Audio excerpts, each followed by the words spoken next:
Today we're talking righteous rage. Look at this glow on me. Yeah, that inner light shining. Look at this glow on me. Look at this glow on me. Oh, on me. And so, if there was a period in my life that I felt like I was in, it would definitely be that.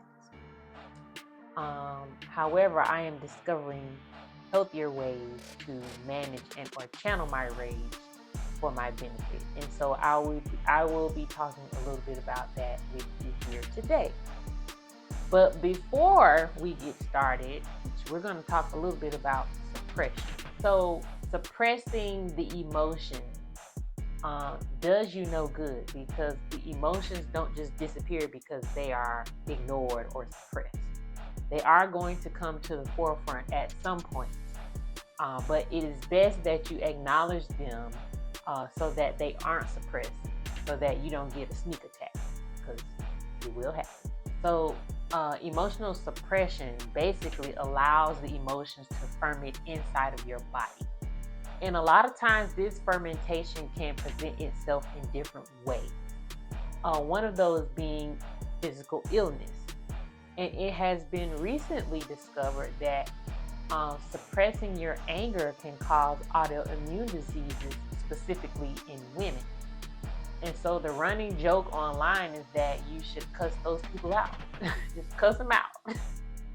But I'm going to give you some different tips so that you don't have to just go around cussing people out, because that's also not helpful.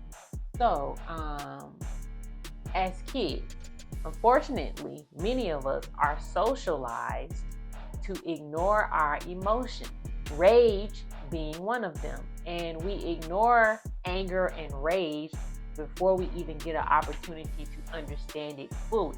Spiritually, rage shows up when the psyche has experienced some type of violation. That can be the violation of your boundaries.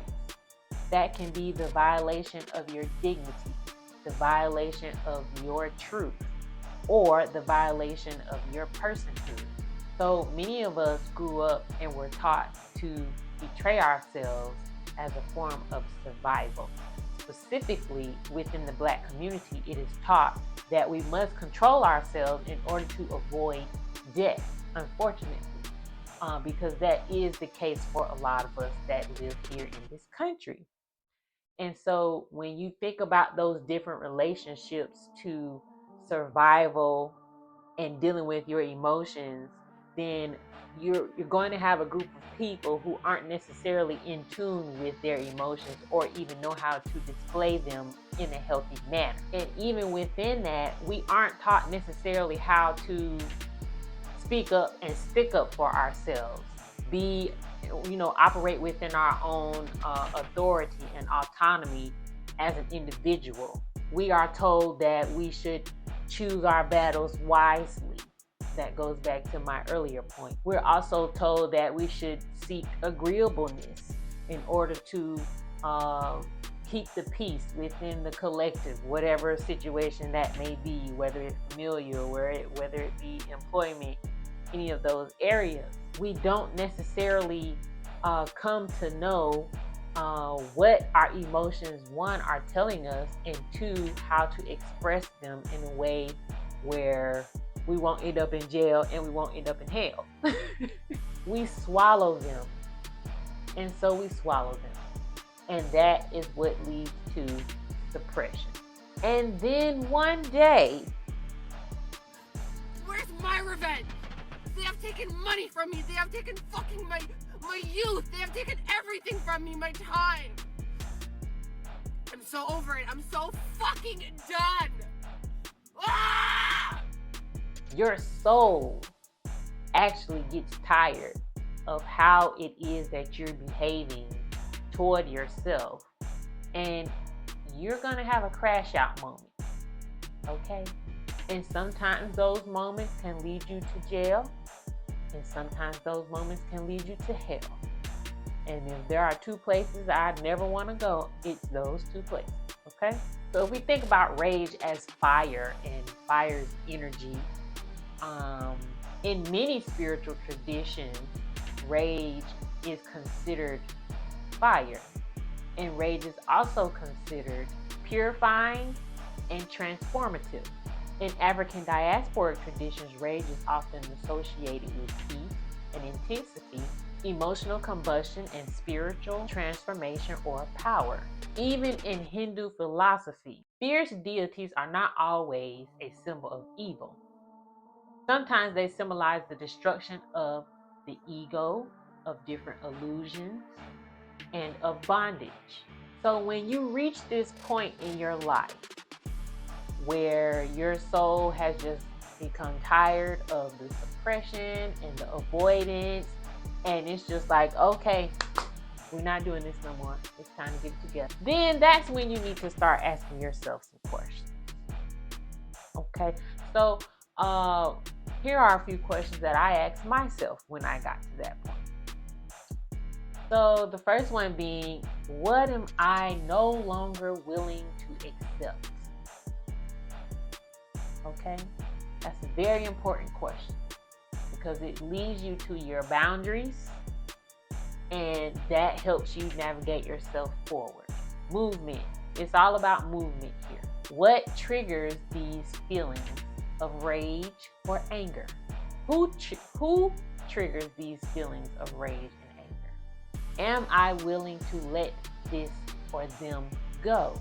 And then what is that going to cost me? Like, you need to do a cost-benefit analysis on whatever it is that's triggering you to be angry or have rage. That's basically what it is. But I encourage you to get out your journal and write it on down, sis.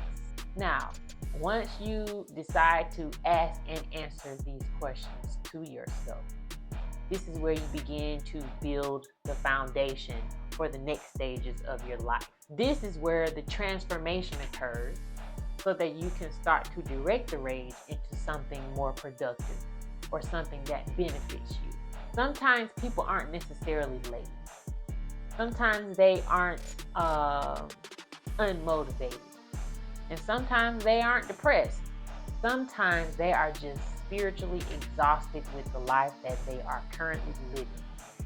And they don't know what to do or how to get wherever it is that they're trying to go.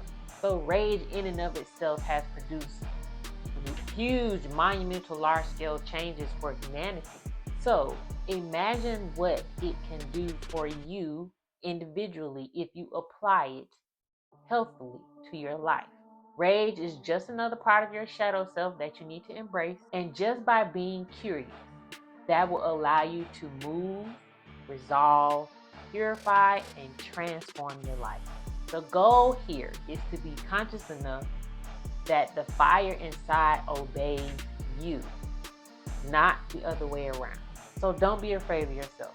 Take the time that you need to get to know it so that you can get it to serve you. Because fire, mastered, does not only burn, it illuminates. And so, thank you so much for supporting the channel and watching this video.